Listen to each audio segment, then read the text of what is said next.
বাইকটা যেভাবে পেয়েছিলাম সেটা এক কথায় বলে শেষ করা যাবে না। পুরোটা ছিল নোংরা, ধুলোয় ভরা, মরিচায় পচে যাওয়া একটা খাঁচার মতো।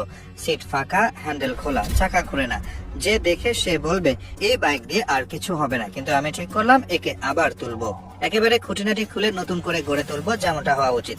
সিটটা আগে খুলে ফেলি। ওখানে ধুলোর এমন স্তর ছিল, মনে হচ্ছিল বছরের পর বছর কেউ ছুঁয়ে দেখেনি। এরপর একে একে বডির সব প্লাস্টিক কভার খুলতে শুরু করলাম। প্রতিটা স্ক্রু খুলতেই ঝুরঝুর করে ধুলো পড়ে, আর নিচে দেখা যায় মরিচায় ধরেছে। চেইনের দিকে হাত বাড়াতে বুঝলাম ওটা তো নড়েই না, লক হয়ে গেছে একদম। মরিচার নিচে পুরো শক্ত হয়ে আছে। একটু ধাক্কা দিয়ে আলাদা করতে ঠক করে একটা শব্দ। এটাই ছিল বাইকটা জীবিত হওয়ার প্রথম সাড়া। এরপর একে একে খুলতে থাকলাম হ্যান্ডেল, ব্রেক লাইন, কেবল, শক, যা যা আছে সব।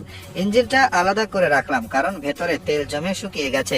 পিস্টনও আটকে থাকার মতো অবস্থা। ফ্রেমটা তখন দাঁড়িয়ে ছিল খালি হয়ে, একটা কঙ্কালের মতো। কিন্তু আমি জানি এই ফ্রেমটাই আবার বাইক হবে। পরবর্তী ধাপ ছিল পরিষ্কারের। ফ্রেম আর ইঞ্জিনের প্রতিটা অংশ স্যান্ড ব্লাস্ট করলাম, মরিচা ঘষে ঘষে ফেলে দিলাম, যতটুকু লেগেছে সব উঠিয়ে ফেললাম।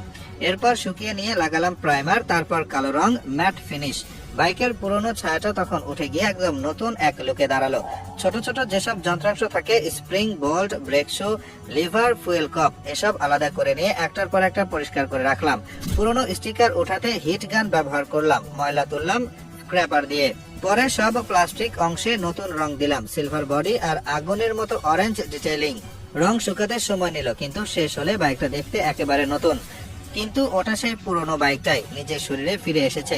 তারপর শুরু হলো জোড়া লাগানোর পর্ব। প্রথমে ফ্রেমে ইঞ্জিন বসালাম, এরপর আসলো shock absorber, handle, fuel tank, plastic cover, seat. এক একটা বসাতে সময় লেগেছে, কারণ সবকিছু ঠিকঠাক বসাতে না পারলে পরে সমস্যা হয়।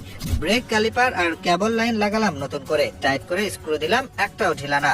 সব শেষ করে যখন ফুয়েল ঢেলে স্টার্ট বাটনে চাপ দিলাম, প্রথম ঘুরতেই ইঞ্জিন শব্দ করলো। সেই পুরনো গর্জনে ফিরে এলো, স্পষ্ট, শক্ত। একসময় যে বাইকটা নড়তো না, আজ সে আবার শব্দ করলো, আবার চলবে। এই পুরো কাজটা আমি করেছি নিজের হাতে, কারো সাহায্য ছাড়া।